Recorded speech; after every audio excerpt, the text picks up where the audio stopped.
Good evening प्यारे बच्चों, welcome to my YouTube channel easy English by Abhi sir.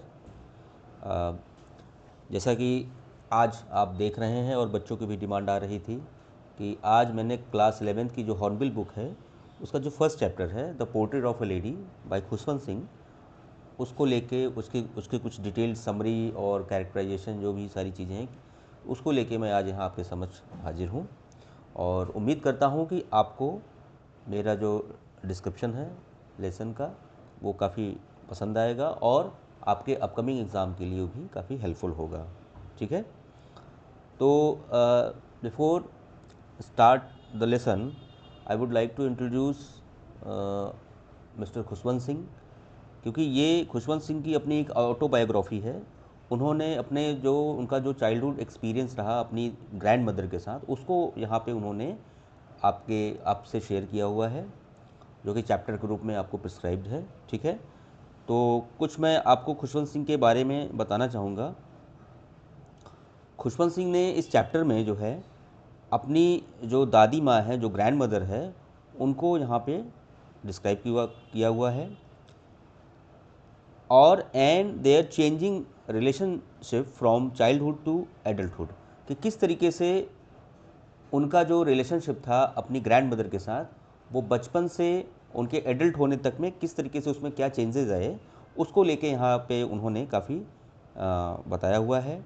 The story celebrates love, sacrifice, family bonds, simplicity and respect for the elders, making it one of the most touching pieces in the writing piece of Mr. Khushwant Singh. और खुशवंत सिंह के बारे में अगर आपको मैं कुछ बताना चाहूँ तो ही वॉज बॉर्न ऑन 2 फरवरी 1915 और इनका जो बर्थ प्लेस रहा है वो पंजाब, जो कि आज की डेट में पाकिस्तान में है। और इनका जो एजुकेशन रहा है वो government college Lahore and the university of London से उन्होंने लॉ किया हुआ था। तो ये कुछ जो राइटर हैं इसके खुशवंत सिंह जी, उसके बारे में कुछ डिटेल्स थी। So let's come to the story, और बिना जो देर किए स्टोरी को हम लोग स्टार्ट करते हैं। ठीक है, तो जैसा कि आप देख पा रहे हैं यहाँ पे हम लोगों ने इस पूरे स्लाइड में देखिए, जिसमें कि एक दादी माँ आप देख पा रहे हैं, एक फिगर बना हुआ है, और किस तरीके से वो उनका जो ग्रैंडसन है, ग्रैंडसन जो हैं आपको दिख रहे हैं, ये मिस्टर खुशवंत सिंह ही हैं। और उनका अपनी दादी जी के साथ क्या रिलेशन रहा, किस तरीके से वो उनकी केयर करती थी, कैसे क्या उनका जो उनकी बॉन्डिंग थी एक दूसरे के साथ, तो उसको लेके है। और with the passage of time कैसे उनके रिलेशनशिप में चेंजेस आते हैं, वो सारी चीज़ें हैं। और फाइनली इस कहानी में ये भी दिखाया गया है कि उनकी दादी जी का जो जैसे शी पासेस अवे, और किस तरीके से जो स्पैरोज़ हैं वो आती थी, और उनके डेथ पे भी वो वहाँ पे आके जो अपना दुख व्यक्त कर रही हैं। तो ओवरऑल काफ़ी हार्ट टचिंग कहानी है। तो यहाँ पे स्टार्ट करते हैं। तो जैसा कि आप नंबर 1 पे आप देख पा रहे हैं, लिखा हुआ है द ग्रैंड मदर्स अपीयरेंस।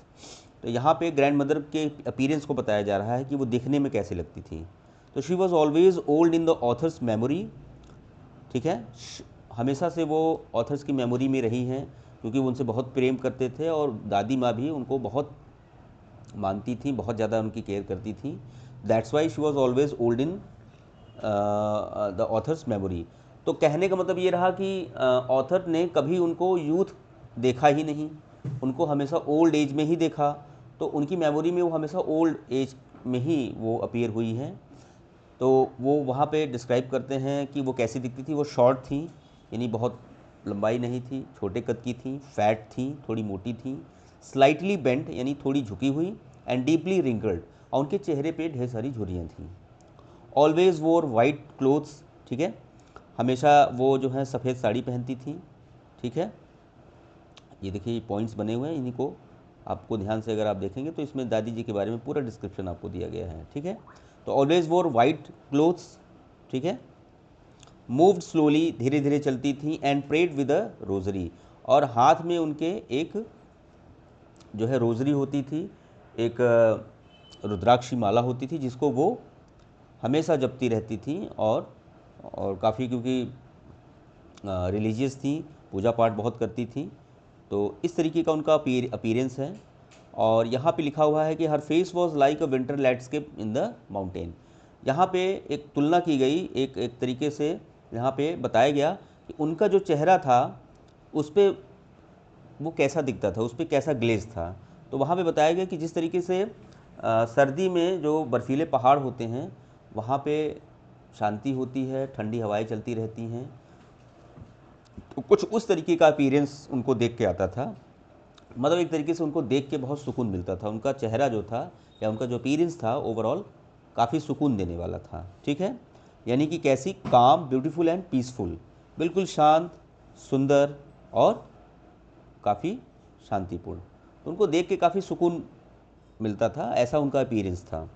तो इस तरीके से इन 4-5 पॉइंट्स में दादी जी की अपीयरेंस, जो खुशवंत सिंह जी की जो हमारे राइटर हैं उनकी दादी माँ का अपीयरेंस कैसा रहा, इसके बारे में आपको यहाँ जानकारी मिली। So let's come to the second point. Second point जो आपका है वो चाइल्डहुड इन द विलेज। अब यहाँ पे आपको देखने समझने को मिलेगा या जानने को मिलेगा कि किस तरीके से how Khushwant Singh lived in the village with his grandmother and how he passed his time of childhood with grandmother in the village। तो देखिए यहाँ पे है कि the author stayed with his grandmother, कि जो ऑथर थे वो अपनी ग्रैंडमदर के साथ ही जो है उनके साथ गांव में रहे। और while his parents live in the city, जबकि उनके जो पेरेंट्स थे वो शहर में रहते थे। ठीक है, तो इस तरीके से आप अंदाज़ा लगा सकते हैं कि the bonding between the grand mother and the author कैसे था, वो कैसा था। जो बॉन्डिंग थी ग्रैंड मदर और जो ऑथर थे उनके बीच में वो कैसी थी, इससे आप उसका अंदाज़ा लगा सकते हैं कि कितनी स्ट्रॉन्ग बॉन्डिंग थी। कि उनकी जो मदर और उनके जो फादर थे वो शहर में रहते थे, लेकिन वो अपनी दादी माँ के साथ गांव में ही रहना पसंद करते थे।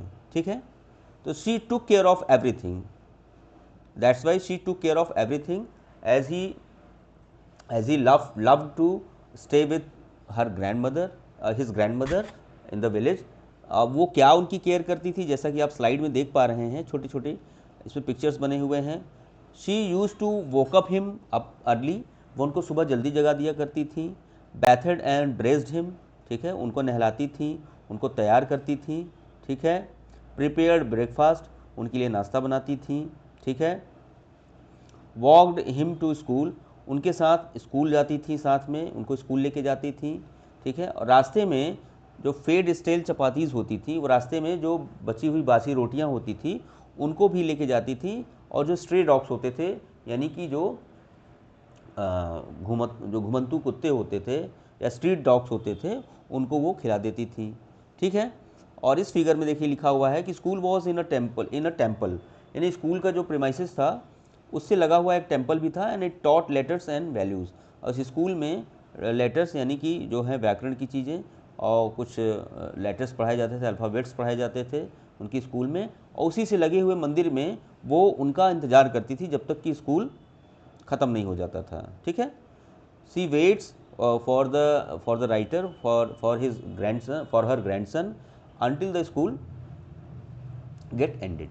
ओके, कि जब तक स्कूल ख़त्म नहीं हो जाता था तब तक उस मंदिर में वो बैठ के जो है अपने पोते का इंतज़ार करती थी, और फिर साथ में लेके उनको वापस वो घर आती थी।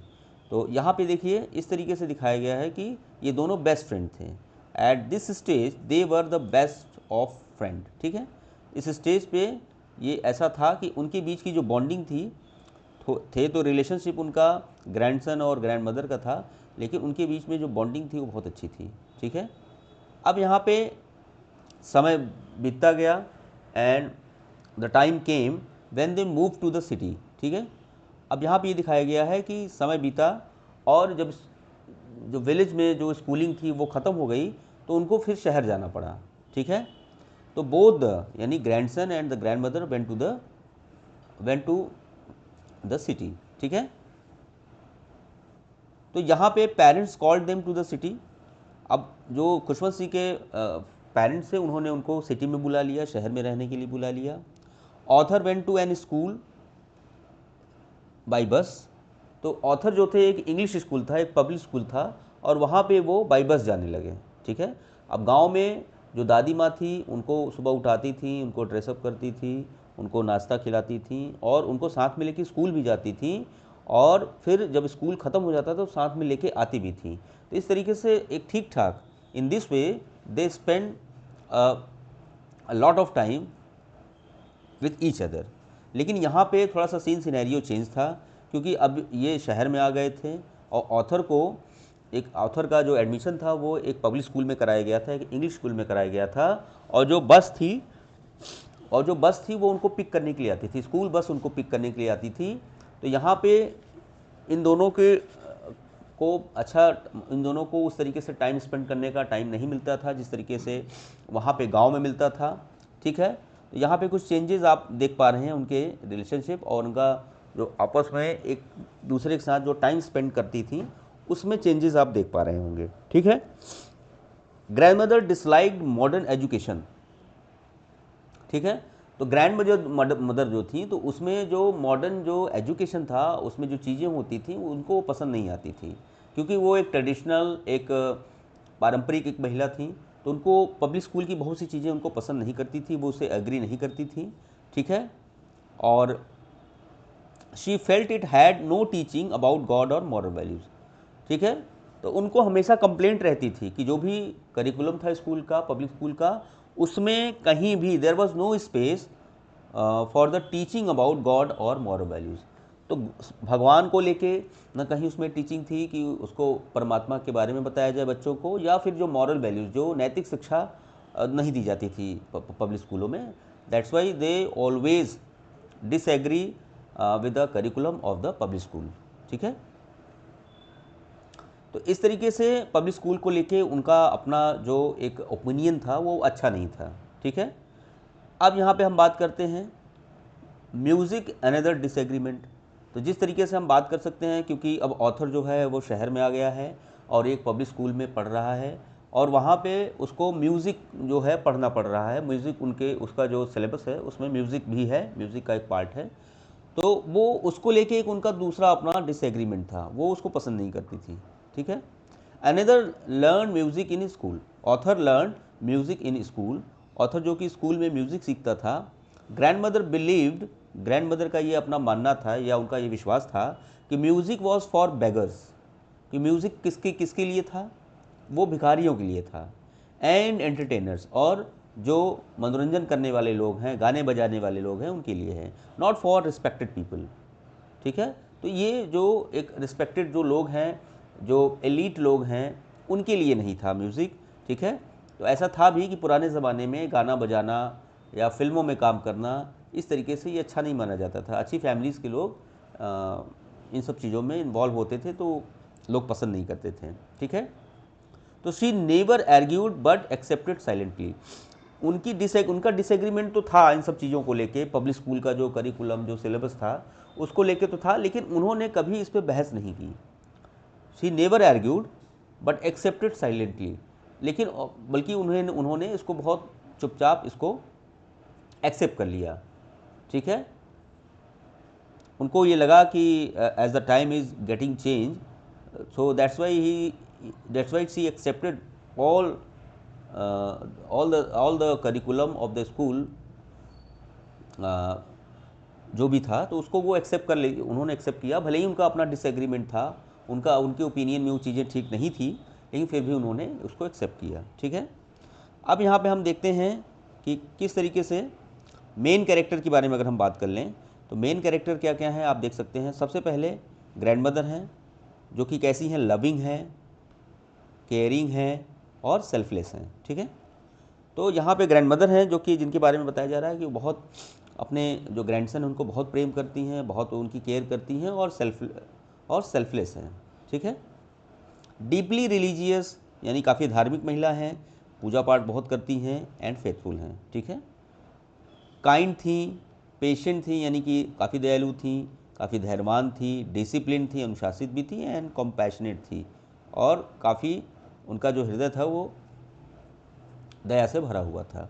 Lover of animals and birds. ठीक है। तो ये उनकी एक अलग एक क्वालिटी थी कि उनको जानवरों से और उनको चिड़ियों से बहुत प्यार था, ठीक है। सिंपल थी, कंटेंटेड थी and accepted changes with piece, ठीक है। सिंपल थी और जो भी चेंजेस थी with the passage of time, जो भी चेंजेस उनको दिखते थे उसको वो पीसफुली उसको एक्सेप्ट करती थी। भले ही उनका कुछ डिसएग्रीमेंट रहता था बट उसको वो एक्सेप्ट कर लेती थी। अब यहाँ पे आप देख पा रहे हैं कि यहाँ पे द ऑथर हैं Khushwant Singh.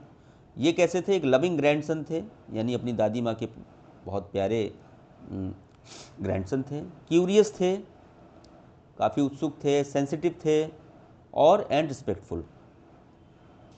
Observe his grand mother deeply, अपनी दादी माँ को बहुत ध्यान से वो ऑब्जर्व करते थे, उनकी चीज़ों को मानते थे।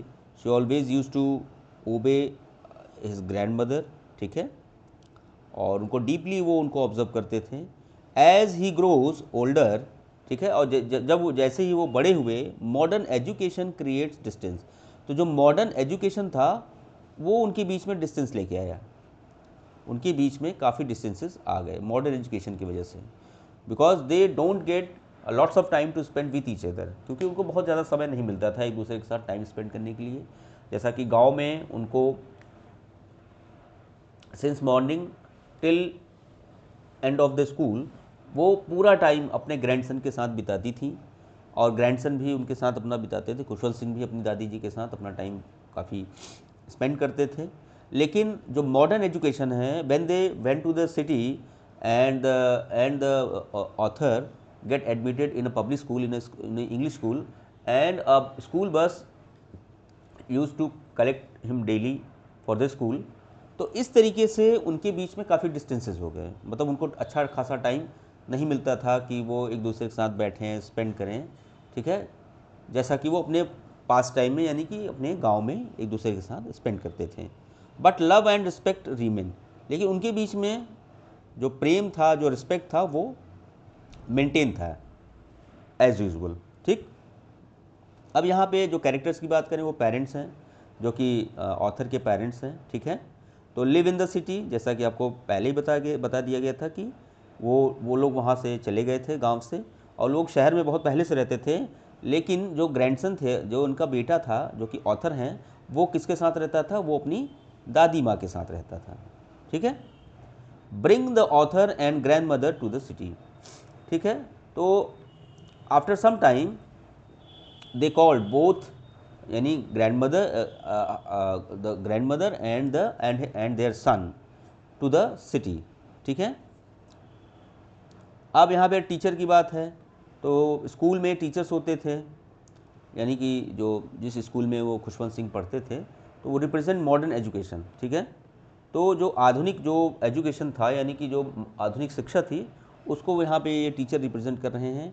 Teach subjects like English, science, mathematics, और ये जो टीचर होते थे पब्लिक स्कूलों में, वहाँ पे इंग्लिश, ठीक है, साइंस, ठीक, और मैथमेटिक्स, इन सब्जेक्ट्स को पढ़ाते थे स्कूल में, ठीक है। तो यहाँ पे कुछ थीम्स की बात की गई है।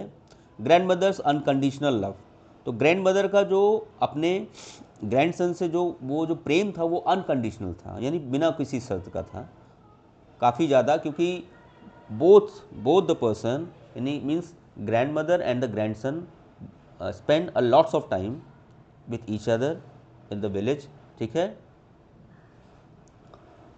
और यहाँ पे आप ये देख पा रहे हैं कि जनरेशन गैप बात कर सकते हैं, क्योंकि जो दादी माँ थी, जो ग्रैंड मदर थी, वो एक पास टाइम को बिलोंग करती थी, ठीक है।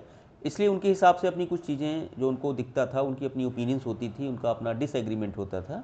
तो एक जनरेशन गैप भी यहाँ देखने को मिलता है, ठीक है, ये चीज़ है। और ये बड़ा कॉमन, ये बड़ी कॉमन बात है हमारे अपने घर में भी। हमारे जो अपने ग्रैंडफादर या ग्रैंड मदर हैं, तो उनके हमारे बीच में काफ़ी एक कम्युनिकेशन गैप देखने को मिलता है, जनरेशन गैप देखने को मिलता है, ठीक है। Traditional values versus modern education, तो यहाँ पे एक आप कॉन्फ्लिक्ट देख सकते हैं कि जो ट्रेडिशनल वैल्यूज़ यानी पारंपरिक जो कुछ मूल्य हैं, और जो मॉडर्न एजुकेशन के बीच में जो है एक आप यहाँ पे देख सकते हैं कि यहाँ भी एक कंपैरिजन आपको देखने को मिल सकता है। रिलीजियस फेथ एंड स्पिरिचुअलिटी को आपको यहाँ देखने को मिलेगा, क्योंकि जो ग्रैंड मदर हैं, जो दादी माँ हैं, वो काफ़ी रिलीजियस हैं, ठीक है। और स्पिरिचुअलिटी की बात करें तो काफ़ी स्पिरिचुअल हैं, ठीक है। सिंप्लिसिटी एंड कंटेनमेंट, ये देखने को मिलता है जब हम दादी माँ की अपीयरेंस हमको जो आती है तो वहाँ पे, और जिस तरीके से, क्योंकि खुशवंत सिंह ने उनको ओल्ड एज में ही देखा है, तो उनका जो अपीयरेंस है उनके दिमाग में बिल्कुल ओल्ड एज का ही है, क्योंकि यूथ में वो उन्होंने देखा नहीं है उसे। तो उनका जो अपीयरेंस है वो कैसा है, बिल्कुल कंटेंटेड है। और बिल्कुल जैसे कि पहाड़ी जो बर्फीले पहाड़ होते हैं, वहाँ पे जो हवाएं चलती हैं, ठंडी हवाएं, और सफ़ेद जो बर्फ़ की चादर होती है, तो कुछ ऐसा वाला सुकून, कुछ ऐसा वाला अपीयरेंस जो है दादी माँ को देखने से मिलता है, ठीक है। So let's come to the second part of this very chapter. अब जैसे यहाँ पे एक डिटेल समरी आपको देखने को मिलेगी। अभी तक तो हम लोगों ने थीम, कैरेक्टर, इन सब चीज़ों के बारे में बात की। अब यहाँ पे हम लोग बात करते हैं, तो फिफ्थ यहाँ पे पार्ट में आप देख सकती हैं कि with the passage of time as the author grown up, तो शी गेट चांस टू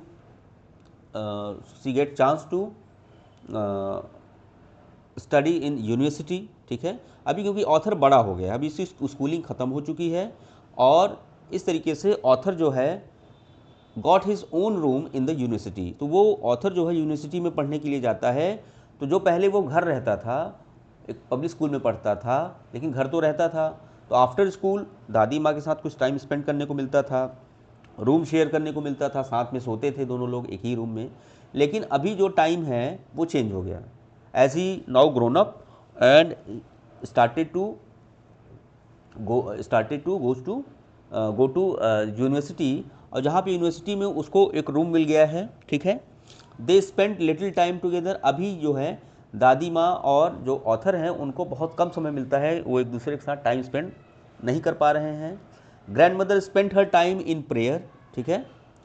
अब क्योंकि दादी माँ को अपने ग्रैंडसन के साथ बहुत टाइम नहीं मिल रहा है स्पेंड करने को, that's why she get involve to spend her time in prayer and spinning, ठीक है।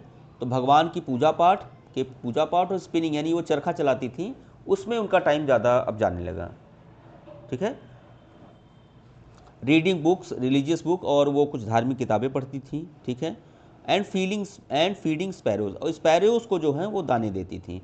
तो इस तरीके से उन्होंने अपने आप को थोड़ा चेंज किया कि in order as she didn't get lots of time with her grandson, that's why she used to spend her time in these kind of activities like prayer, spinning, reading religious book and feeding sparrows, okay। अब यहाँ पे बात आई कि every afternoon, यानी कि हर दोपहर में, she fed hundreds of sparrows. हर दोपहर वो वहाँ पे उनके पास चिड़ियाँ आ जाती थी और हंड्रेड्स ऑफ स्पैरोज को वो दाने देती थी, ठीक है, उनको दाना खिलाती थी। Sparrows sat on her shoulders, sparrows जो थी वो उनसे इतनी एक्वेंटेड हो चुकी थी, उनसे उनकी जान पहचान इतनी अच्छी हो गई थी कि वो उनके शोल्डर्स पे बैठ जाती थी, आर्म्स पे बैठ जाती थी, एंड हेड विदाउट फियर, ठीक है। और उनके इवन की हेड पर भी बैठ जाती थी बिना डरे, ठीक। As she used to fed birds daily, तो इस तरीके से जो स्पैरोज थी वो भी काफ़ी उनसे इंटीमेट हो चुकी थी, ठीक है। अब हम इस 6वें नंबर के अगर पिक्चर में देखें तो द ऑथर गोज एब्रॉड, ठीक है। अभी after completing his study in university, ठीक है, after completing his study she get chance to goes to abroad, ठीक है। तो author got a chance to study abroad for 5 years। अभी ऑथर जो है वो पढ़ाई करने के लिए 5 साल के लिए वो अब्रॉड चले जाते हैं, कि वो विदेश चले जाते हैं, ठीक है। At the railway station grand mother did not cry. अब क्योंकि वो उनको सी ऑफ करने तो आई हैं रेलवे स्टेशन पे, लेकिन ग्रैंड मदर जो है काफ़ी इमोशनली वो काफ़ी अटैच थी अपने ग्रैंडसन से, लेकिन but she did not cry. लेकिन उनको जाते हुए, जैसा कि उनका ग्रैंडसन जो है वो दूर जा रहा है, इवन कि देश को छोड़ के जा रहा है, अब्रॉड जा रहा है, आउट ऑफ कंट्री जा रहा है, लेकिन फिर भी जो ग्रैंड मदर हैं वो रोती नहीं हैं, ठीक है, जबकि उनका दिल भर आया है फिर भी वो रोती नहीं है। She silently kissed his forehead, वो चुपचाप उसके माथे को चूमती हैं, एंड ब्लेस्ड हिम, और उसको आशीर्वाद देती हैं। जैसा कि आप पिक्चर में देख पा रहे होंगे कि इस तरीके से कुछ सीन था वहाँ पे, ठीक है। हर काम farewell showed great self control, तो जिस तरीके से वो अपने ग्रैंडसन को, जो कि उनके बहुत दिल के करीब था, जिससे वो काफ़ी इमोशनली अटैच थी, और इन दोनों ने एक साथ बहुत ढेर सारा टाइम स्पेंड किया था, ठीक है। तो इस तरीके से अपने ग्रैंडसन का जो फेयरवेल है, जो उसकी विदाई है, वो बहुत शांतिपूर्ण तरीके से वो करती हैं, और इस तरीके से वो अपना ग्रेट जो एक मतलब बड़ा जो सेल्फ कंट्रोल है उनका, कि बिना रोए बिना आंसू बहाए वो अपने ग्रैंडसन को विदा करती हैं, ठीक है। Faith in God and unconditional love, ठीक है। तो भगवान में वो काफ़ी विश्वास करती थी, और उनका जो स्नेह था, जो प्रेम था अपने ग्रैंडसन को लेके, वो काफ़ी कैसा था, अनकंडीशनल था, ठीक है। तो काफ़ी ज़्यादा इमोशनली उससे अटैच थी अपने ग्रैंडसन से, और उसके फेयरवेल में, इवन उसके फेयरवेल पर भी वो कहीं से भी रोती नहीं है, ना ही उसको कमज़ोर बनाने की कोशिश करती हैं, ठीक है। She farewell her grandson with smile. Author feared he might never see her again, अब क्योंकि वो उनकी एज काफ़ी हो चुकी थी और एक ओल्ड एज में थी वो, तो ऑथर को ये फियर था, ये डर था कि कहीं 5 साल के बाद अगर मैं आऊँ तो शायद दादी माँ मुझे ना मिलें, ठीक है। तो author feared he might never see her again, शायद वो उनको दोबारा ना देख पाए। तो ऑथर के भी मन में काफ़ी कॉन्फ्लिक्ट चल रहा था, कि क्योंकि as he was going to abroad for 5 years, ठीक है। तो ये थोड़ा सा एक प्रॉब्लम था, उनके मन में भी कॉन्फ्लिक्ट था ऑथर के, कि whether he would be able to see her again और नॉट। तो ये कहीं ना इसी कॉन्फ्लिक्ट के साथ वो जाते भी हैं अब्रॉड, ठीक। अब नेक्स्ट इस 7 नंबर वाले फिगर में आप देख सकते हैं द ऑथर रिटर्न्स, ठीक है। तो as time goes and the 5 years of authors, ठीक है, author study completed, and she came back to India, and he came back to India after 5 years। 5 साल बाद ऑथर रिटर्न होम, 5 साल बाद author जो हैं वो अपने घर वापस आते हैं। Grand mother was happy but quite, grand mother काफ़ी खुश हैं लेकिन थोड़ी शांत हैं, ठीक है। तो आप इस तरीके से देख सकते हैं कि वो, उनको दुख भी है तब भी वो साइलेंट हैं, और वो हैप्पी हैं, हैप्पी मोमेंट में भी वो उतना कहीं कुछ वो शो ऑफ नहीं कर रही हैं, क्वाइट हैं। For the first time in her life, for the first time in her life she broke her daily routine, तो जीवन में पहली बार उन्होंने अपना जो जो दैनिक जीवन है, जो उनका डेली रूटीन था, यानी जो डेली एक्टिविटी वो करती थी, उसको उन्होंने ब्रोक कर दिया, यानी उसको उन्होंने तोड़ दिया। क्योंकि उनकी जो चीज़ें थी बहुत नियमबद्ध थी, बहुत संयमित थी, बहुत अनुशासित थी, लेकिन at the arrival of her grandson from from abroad, तो उन्होंने she broke her daily routine, ठीक है। क्योंकि वो इतनी हैप्पी थी कि उन्होंने अपना डेली रूटीन, जब उनको वो न्यूज़ मिलती है कि उनका ग्रैंडसन वापस आ गया, तो उन्होंने उनकी जो डेली एक्टिविटीज़ थी उसको उन्होंने छोड़ दिया, वो कुछ दूसरी ही एक्टिविटीज़ में इन्वॉल्व हो गई। शी गैदर्ड, उन्होंने किया क्या, उन्होंने शी गैदर्ड वुमेन, उन्होंने कुछ महिलाओं को इकट्ठा किया। बीट द ड्रम, ठीक है, ड्रम को पीटा, ड्रम बजाया, नगाड़े बजाए, एंड सैंग सॉन्ग्स, और गाने गाए, ठीक है।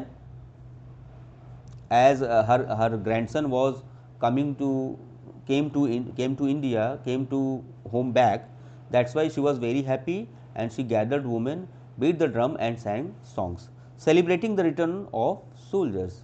जिस तरीके से सैनिकों के घर वापसी पे जो है नगाड़े बजाए जाते हैं, उसी तरीके से दादी माँ ने अपने ग्रैंडसन की घर वापसी पर इस तरीके का कुछ आयोजन किया। Every requested her to stop, everyone requested her to stop, हर किसी ने उनको रोकने की कोशिश की, क्योंकि उनकी हेल्थ इशू थी और काफ़ी एज भी हो गई थी, that's why everyone requested her to stop, कि वो अब हो गया, ना बजाएं अब,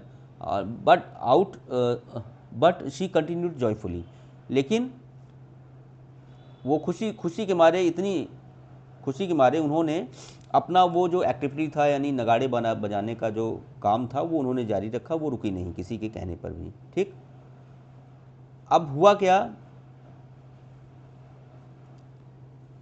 हर फाइनल डे, अभी अभी जो आपने देखा, मैंने बताया कि she was very happy, she gathered women, beat the drum and sang song celebrating the return of soldiers.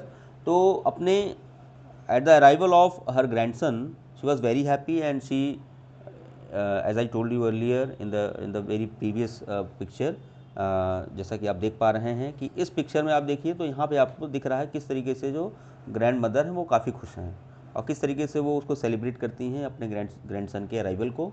लेकिन अगले दिन जो नेक्स्ट डे था, नेक्स्ट मॉर्निंग, आप यहाँ देख सकते हैं लिखा हुआ है next morning she had a mild fever. Next morning क्या हुआ कि उनको हल्का बुखार आया। She said calmly that her end was near. उन्होंने बहुत धीरे से कहा कि अब उनका जो है अंतिम समय आ चुका है। शी रिफ्यूज़ड मेडिसिन, उन्होंने दवा लेने से मना कर दिया गया। जब डॉक्टर्स को बुलाया गया कि उनका जो हेल्थ इशू है, उनका जो उनकी जो प्रॉब्लम हेल्थ प्रॉब्लम है उसको डायग्नोस किया जाए, दवाइयाँ दी जाएँ, लेकिन वो क्योंकि उनको पता लग गया था कि ये उनका टाइम बिल्कुल ख़त्म हो गया है। ठीक है, एज मीन्स कि you can say that she was going to die. Okay, she refuse medicine, that's why she refuse medicine. She wanted to spend her last moment praying. वो अपना जो अंतिम समय था उसको वो भगवान की प्रार्थना करने में बिताना चाहती थी। ठीक है, ये इनकी अंतिम इच्छा थी। लाइंग पीसफुली, यानी कि शांति तरीके से बिस्तर पे लेटे हुए, सी केप्ट चैंटिंग गॉड्स नेम। ठीक है, वो भगवान का नाम जपती रही। ठीक है, सडनली, अचानक से, the rosary slipped from her fingers, और उनके हाथ में, जैसा मैंने आपको कहा, रुद्राक्ष की माला थी जिसको वो चैंटिंग करती रहती थी, और अचानक से वो जो रोजरी थी, रुद्राक्ष की जो माला थी, वो उनके हाथ से स्लिप कर जाती है, स्लिप आउट कर जाती है from her fingers. Her lips stopped moving, और उनका जो मूवमेंट था, जो लिप्स का मूवमेंट था कि वो गॉड को प्रे कर रही थी, वो भी स्टॉप कर जाता है। तो in this way she passed away peacefully. ठीक है, इस तरीके से शांतिपूर्ण तरीके से, बड़ी शांति से वो जो है गुजर जाती हैं, यानी उनकी मृत्यु हो जाती है। ठीक, the silent tribute of the sparrows. तो इस तरीके से आपने देखा कि किस तरीके से ग्रैंड मदर और ग्रैंडसन का जो रिलेशनशिप था, ठीक है, वो किस तरीके से कंटिन्यू करता है, क्या जो घटनाक्रम रहता है, क्या इंसिडेंट्स जो हैं आते हैं, और उनके जो रिलेशनशिप है उसमें क्या क्या चेंजेस आते हैं। ठीक है, with the passage of time अभी उनके बीच में डिस्टेंसेस आ गई हैं, they don't get time to spend with each other. ठीक है, as her grandson is now grown up and she had to go to abroad for further study, that's why she was not able to, and both of them were not able to spend time with each other. ठीक है, but after completing his study the author came back to India after 5 years, and when she came to know that her grandson came back to home, she was very happy, and she gathered women and beat the drum, sang songs to celebrate her grandson's arrival. Okay, लेकिन अब क्योंकि उनका health issue है, as she was very old, and next morning she had a mild fever, she said calmly that her end was near, and she refuse medicine, any kind of medical aid, she refused any kind of medical aid. ठीक है, she want to spend her last moment praying, वो भगवान की प्रार्थना में, भगवान की चरणों में अपना अंतिम जो है समय बिताना चाहती थी, और इस तरीके से जो है वो एंड कर जाती हैं, and she came to her end. Okay, अब यहाँ पे बात आई कि उनके मरने पे जो स्पैरोज थी, जिसको मैंने आपको बताया कि वो इतनी ज़्यादा उनसे क्लोज हो गई थी क्योंकि वो उनको हर दोपहर में उनको दाने खिलाती थी, तो वो भी जो हैं उनकी डेथ पे उनको भी काफ़ी दुख है। ठीक है, तो after her death thousands of sparrows gathered around her body. तो जब उनकी डेड बॉडी रखी गई, जब वो उनकी मृत्यु हो गई, उनकी डेड बॉडी रखी गई, तो थाउजेंड्स ऑफ जो स्पैरोज थी वो इकट्ठा हो गई उनकी बॉडी के आसपास। दे नीदर चिर्प्ड नॉर एट, ना उन्होंने कोई शोर मचाया, जैसा कि जो चिड़ियाँ होती हैं, जो स्पैरोज होती हैं, जो बर्ड्स होती हैं, वो चहचहाने की आवाज़ होती है उनकी, तो they neither chirped nor ate the bread offer to them.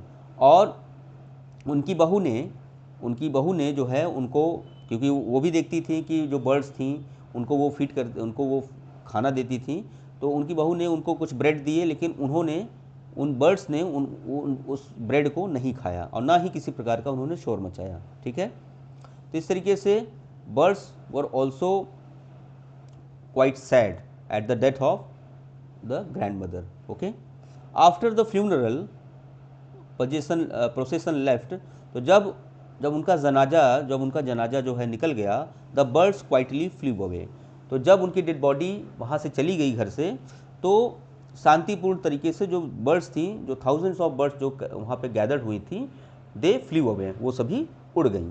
ठीक है, तो they gave her a silent full of love and respect. ठीक है, तो इस तरीके से उन बर्ड्स ने भी एक साइलेंट फुल ऑफ लव और रिस्पेक्ट, एक तरीके का एक ट्रिब्यूट जो है, एक श्रद्धांजलि जो है दादी माँ को उन्होंने भी दिया। तो इस तरीके से उनका जो अपीयरेंस था इतना अच्छा था कि इवन बर्ड्स भी जो थी वो भी काफ़ी दुखी थी एट हर डेथ। ठीक है, तो इस तरीके से ये जो लेसन है आप देखें कि किस तरीके से दादी जी के जो एंड पर इस तरीके से ये एंड कर जाता है। ठीक है, तो इसमें टीचिंग मॉरल्स की बात करते हैं हम लोग, तो respect and value grand parents, तो हमें अपने जो ग्रैंड पेरेंट्स हैं उनको रिस्पेक्ट करनी चाहिए, उनकी वैल्यू करनी चाहिए। True love never changes with distance, इस कहानी से ये भी हमें पता लगता है कि जो जहाँ पे सच्चा प्रेम है, जहाँ पे ट्रू लव है, तो वो नेवर चेंजेस विद डिस्टेंसेस। ठीक है, तो एक दूसरे से दूर रहने पर भी वहाँ पे उसमें कोई बदलाव नहीं आता है। Faith gives peace in every stage of life. ठीक है, कि जो विश्वास है, जो फेथ है, वो आपको हर स्टेज ऑफ लाइफ पे क्या करता है, पीस देता है। ठीक है, simple living brings real happiness, तो सही सादे तरीके से या सामान्य तरीके से जीवन बिताना वो आपको रियल हैप्पीनेस लाता है। ठीक है, मतलब without showing any pomp and show, without pomp and show, अब if you live a life without pomp and show. ठीक है, death is a natural part of life, जैसा कि आप जानते हैं कि जो डेथ है, जो भी इस धरती पे जो भी पैदा हुआ है उसको मरना ही है। ठीक है, तो एक नेचुरल पार्ट ऑफ लाइफ है and should be accepted with dignity, और इसको सम्मान के साथ इसको एक्सेप्ट करना चाहिए, कि क्योंकि एक्चुअली देखा जाए तो यूनिवर्स, हमारे इस यूनिवर्स में यही एक क्या है, यही एक सत्य है। ठीक है, kindness towards all living beings, कि जो हमें और भी जो लिविंग बींग्स हैं, जो जानवर हैं, जो पक्षी हैं, उनके लिए भी हमें अपने मन में काइंडनेस रखनी चाहिए, is the mark of noble person, और जो काइंडनेस है ये एक नोबल पर्सन की बहुत बड़ी पहचान है। ठीक है, अब यहाँ सिंबल्स की बात करें तो वाइट क्लोथ्स प्योरिटी सिंप्लिसिटी और पीस हैं। जो उनका वाइट क्लोथ होता था, जो दादी माँ सफ़ेद कपड़े पहनती थी, ऐसा आपको बताया गया है जी, शी यूज़ टू वोर ऑलवेज वाइट साड़ी, तो वो प्योरिटी सिंप्लिसिटी और पीस का जो है एक सिंबल है। ठीक है, रोजरी जो थी वो फेथ और डिवोशन का एक सिंबल बताया जा रहा है इसमें। स्पैरोज जो थी वो love, innocence, harmony with nature. ठीक है, तो क्योंकि बर्ड्स जो हैं गैदर होती थी, जिनको वो हर दोपहर में उनको वो दाने देती थी, तो कहीं ना कहीं ये सिंबलाइज करता है किसको, लव, इनोसेंस और हारमोनी विथ नेचर, ये यहाँ पे सिंबलाइज कर रहा है। ठीक है, और जो ड्रम है वो जॉय एंड सेलिब्रेशन का एक सिंबल है। ठीक है, तो इस तरीके से ये लेसन एंड कर जाता है। तो आपने देखा कि किस तरीके से इस लेसन का क्या घटनाक्रम रहा, कैसे दादी माँ और जो ग्रैंडसन है वो एक दूसरे के साथ अच्छा खासा टाइम स्पेंड करते हैं, कहाँ पे, at the village, but when they move to the city they don't get sufficient time to spend with each other, और इस तरीके से उनके बीच में दूरियां तो बढ़ती गई, लेकिन जो उनके बीच की बॉन्डिंग थी वो कहीं ख़त्म नहीं हुई। तो इस तरीके से ये लेसन एंड कर जाता है। आई होप आपको ये जो नरेशन है चैप्टर का पसंद आया होगा, और निश्चित रूप से आपको ये एग्ज़ाम में भी हेल्पफुल होगा, आंसर देने में भी। तो आपको ये नरेशन कैसा लगा, कृपया अपने जो कमेंट्स हैं वो कमेंट बॉक्स में ज़रूर डालें, और मेरे इस चैनल को लाइक, शेयर और सब्सक्राइब करना ना भूलें। Thanks for watching.